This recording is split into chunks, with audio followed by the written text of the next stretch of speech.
Salut à toutes et à tous, c'est Tortimi et aujourd'hui je fais cette vidéo pour vous permettre d'avoir une équipe performante sur cartouche. Donc ce sera pas, je vous permettrai pas de faire, cette vidéo va pas vous permettre de faire une équipe stratégique surpuissante ou quoi que ce soit comme ça parce que je suis pas vraiment qualifié en stratégie en fait. J'ai pas de, je suis pas doué par rapport aux IVEV. Enfin je sais comment ça fonctionne mais je sais pas construire une team avec une synergie quelconque ou quoi. Ce sera juste pour le jeu sur cartouche, donc in-game. Avoir une équipe qui vous permettra d'arriver jusqu'à la ligue avec moins de problèmes que si vous la faisiez sans tenir compte de la plupart des termes dont je vais vous parler. Donc on va commencer déjà par rapport aux Pokémon que vous choisissez, vous prenez ceux qui vous plaisent. De toute façon, même s'ils ont des mauvaises stats in-game, c'est pas important. Même un Pokémon avec des stats très basses peut être utilisé dans le jeu, hein. C'est pas comme si les dresseurs avaient une intelligence artificielle élevée. Donc le seul truc à faire attention, c'est par rapport aux natures.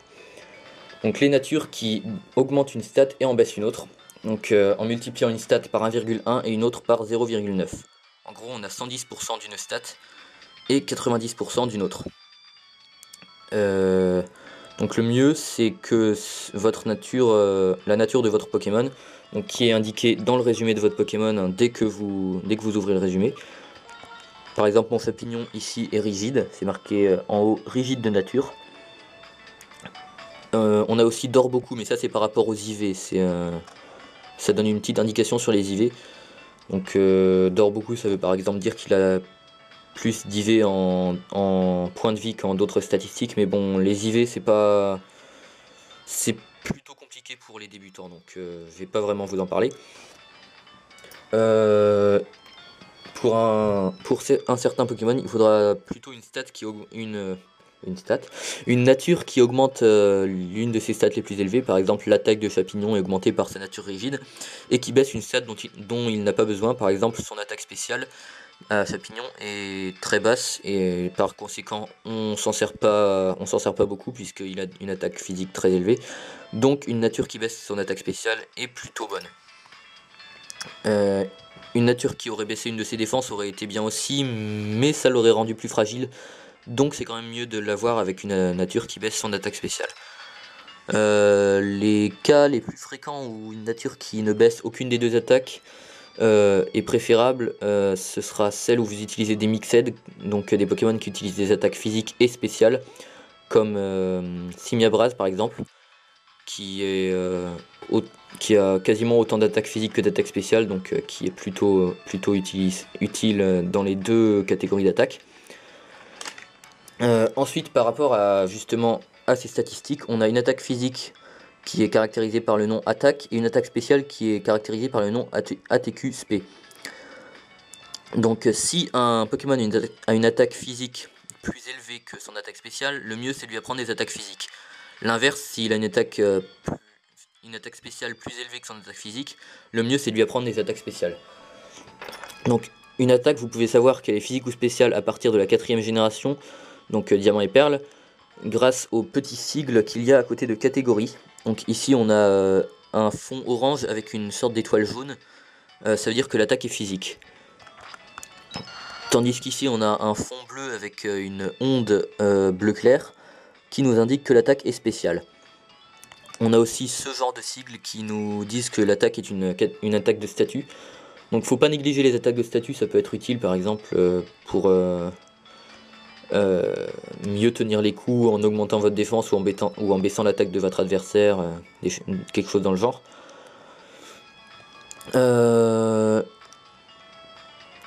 Oui, donc voilà, ça c'est dit. J'espère que vous avez bien compris ce que je voulais dire, parce que j'ai vraiment pas beaucoup de temps sur cette vidéo pour expliquer.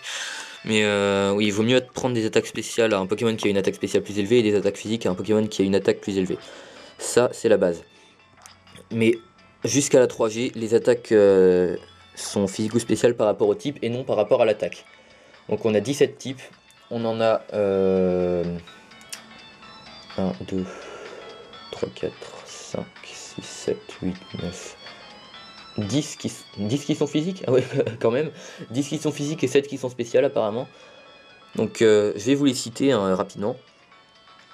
Les types physiques sont acier, combat, insecte, normal, poison, roche, sol, spectre, ténèbres et vol. Tandis que les types spéciaux sont dragon, eau électrique, feu, glace, plante et psy. Ensuite, donc par rapport à... Oui, voilà.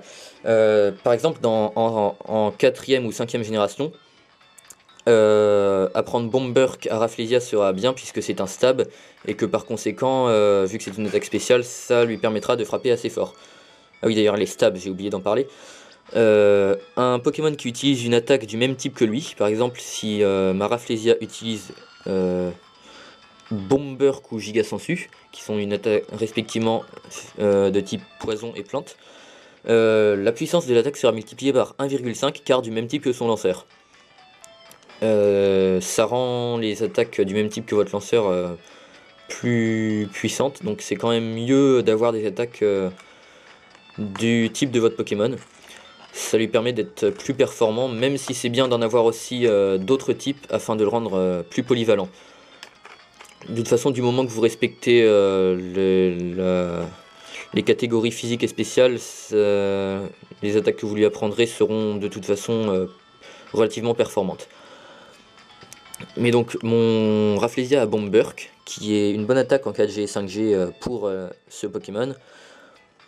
Mais en 3ème génération, Bomberk serait une mauvaise attaque pour Rafflesia, car c'est une attaque de type poison et que par conséquent elle serait de catégorie physique. Donc Rafflesia taperait beaucoup moins fort avec Bomberk en 3G qu'elle ne le fait maintenant en 5ème génération. Voilà pour les capacités. On a aussi par rapport à l'évolution de vos Pokémon, hein, comme vous le savez, les Pokémon évoluent, mais certains, en évoluant, perdent la capacité d'apprendre certaines attaques. Par exemple, Chapignon ne peut pas apprendre Sport, et pourtant le mien connaît Sport. Comment cela se fait-il? Tout simplement parce que Balignon apprend Sport, et que... Oui, Balignon apprend Sport. Balignon donc apprend Sport, mais Chapignon ne l'apprend pas. Donc avant de faire évoluer Balignon en Chapignon, si vous voulez un Chapignon avec Sport, il faudra attendre que le Balignon apprenne Sport, ce qui se fait aux alentours du niveau 53 il me semble. Et ça le fait pour pas mal de Pokémon, par exemple en première génération, donc rouge, bleu, jaune, il me semble que Dracofeu n'apprenait pas Lance-Flamme. Donc il était préférable d'attendre que Salamèche apprenne Lance-Flamme avant de le laisser évoluer.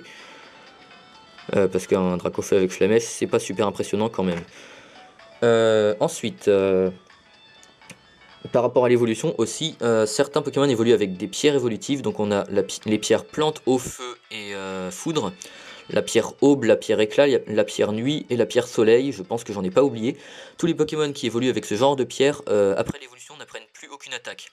Donc avant de faire évoluer par exemple un Horty dans Rafflesia via une pierre plante, mieux vaut lui laisser apprendre la plupart des attaques qu'il peut apprendre, parce que sinon il sera beaucoup moins performant que un Rafflesia avec lequel vous avez attendu avant de le faire évoluer par exemple. Il y a la pierre lune aussi, tiens j'ai oublié la pierre lune, mais oui il y a la pierre lune. Qui fait exactement pareil, mais il y a une exception cependant pour les Pokémon, enfin pour les évolutions, donc les Pokémon qui évoluent d'Evoli, qui sont Aquali, Voltali, Pyroli, Mentali, Noctali, Filali, Givrali et bientôt Nymphali et peut-être un autre, qui sont des Pokémon de la 6ème génération. Parce que quand je tourne ça, je suis encore en 5ème génération, hein, je ne connais pas totalement ce qui va sortir en octobre de cette année, 2013. Et donc oui, les évolutions, celles qui évoluent par pierre sont Aquali, Pyroli et Voltali, apprennent des attaques après leur évolution. Ce qui est plutôt logique puisque un Evoli va pas apprendre... non, je vais plutôt prendre une attaque que je suis sûr qu'il apprenne. Un Evoli va pas apprendre Onde Boréale spontanément, tandis qu'un Aquali connaît Onde Boréale. Ou Hydrocanon par exemple. Justement pour que vous pouviez pas avoir je sais pas, un Voltali avec, avec hydrocanon ou je sais pas quoi. Ça donnerait des trucs totalement bizarres, je sais pas, un Pyroli avec hydrocanon. Enfin bref. Justement, les évolutions donc apprennent des attaques après l'évolution et pas avant. Ensuite, on a les bonus et malus par rapport aux attaques de statut. Donc ça, je vais pas en parler longtemps, c'est juste il y a différents crans. Quand vous augmentez d'un cran, ça augmente. Voilà, cette remarque était totalement inutile, mais bref. Quand vous augmentez d'un cran, ça multiplie par 1,5. Quand vous augmentez de 2 crans, ça multiplie par 2, etc. En fait, on rajoute 0,5 à votre multiplication. Et si on diminue d'un cran, ce sera divisé par 1,5 justement. Donc ce sera l'inverse. On rajoutera 0,5 à la division, ce qui fait que ça baissera de plus en plus la statistique. Ensuite, on a les climats. Donc on a le soleil, la pluie, la tempête de sable et la grêle. Et en 4ème génération, on a la brume. Donc la brume, on l'a uniquement dans perles, diamants et platine. Ça ne fait que baisser la précision. En gros, c'est juste inutile. Ça sert à rien. C'est pas un climat plaçable. Hein, il n'y a pas d'attaque qui permette de placer la brume. Et ça s'en va facilement avec anti-brume qui en fait ne fait que bouffer un slot à votre Pokémon vol. Donc c'est pas vraiment terrible. Voilà, la brume, ça sert pas à grand chose. Donc les seuls climats utiles sont le soleil, la pluie, la tempête de sable et la grêle. Donc le soleil et la pluie s'opposent énormément, puisque le soleil augmente les attaques feu en les multipliant par 1,5 et baisse la puissance des attaques eau en les divisant par 1,5. Tandis que la pluie fait l'inverse en augmentant la puissance des attaques eau par 50% et en baissant la puissance des attaques feu de 50%. Au soleil, l'attaque lance-soleil n'a plus de tour d'attente, tandis que sous la pluie, lance-soleil est 2 fois moins puissant. Au soleil, synthèse, aurore et rayon lune, qui sont des attaques de soin, soignent 2 tiers des points de vie maximum au lieu de la moitié, au lieu d'un tiers, je ne sais plus, c'est au lieu de la moitié il me semble, tandis que sous la pluie, ça ne soignera qu'un quart des points de vie maximum. Croissance sous le soleil multipliera par 2 l'attaque et l'attaque, enfin augmentera 2 crans l'attaque et l'attaque spéciale au lieu de ne les augmenter que d'un cran. Enfin seulement l'attaque spéciale avant la 5ème génération, parce que c'est qu'à partir de la 5ème qu'on a une augmentation d'attaque en plus de celle de l'attaque spéciale. Le reste c'est pas super important. Au soleil, aucun Pokémon ne peut être gelé. Et voilà. La pluie, il n'y a plus grand chose d'autre à dire dessus non plus. La tempête de sable, elle enlève un 16ème des points de vie maximum de chaque Pokémon de combat qui n'est pas de type sol, roche ou acier à chaque tour. Sauf ceux qui ont les capacités spéciales voile sable, baigne sable, force sable, enveloppe et garde magique. La défense spéciale des Pokémon roche est augmentée de 50%, ça c'est sympa. Le lance-soleil perd la moitié de sa puissance. Les attaques de soins citées précédemment, synthèse, aurore et rayon lune, pardon, ne soigneront qu'un quart des points de vie maximum. Voile sable, baigne sable et force sable seront activés. Ça c'est pas vraiment important. Et c'est tout ce qui affecte les capacités de vos Pokémon. Tandis que la grêle enlève un 16ème des points de vie maximum de chaque Pokémon, sauf ceux du type glace, donc comme la tempête de sable, mais sauf que l'exception est pour les types glace et pas pour les types roche, sol et acier. Les Pokémon ayant les capacités spéciales Rideau Neige, Corvel, Enveloppe et Garde Magique ne sont pas affectés. L'attaque Blizzard gagne 100% de précision, ça c'est plutôt énorme. Lance-Soleil perd la moitié de sa puissance, encore. Les attaques de soins, synthèse, aurore et rayon lune ne restaurent qu'un quart des points de vie. Rideau Neige et Corvel sont activés. Et je me suis rendu compte en parlant de Blizzard qui augmente à 100% de précision, parce que Blizzard c'est une attaque très puissante mais qui a très peu de précision, que sous la pluie, Fatal Foudre et Vent Violent, qui sont aussi des attaques puissantes mais avec très peu de précision, deviennent à 100% de précision, donc c'est plutôt bon. Voilà ce qu'il faut savoir sur les climats qui peuvent affecter les aptitudes en combat de vos Pokémon. Sur ce, je pense avoir dit tout ce qui peut être dit sur la stratégie in-game Pokémon. Donc je vais vous laisser. A plus.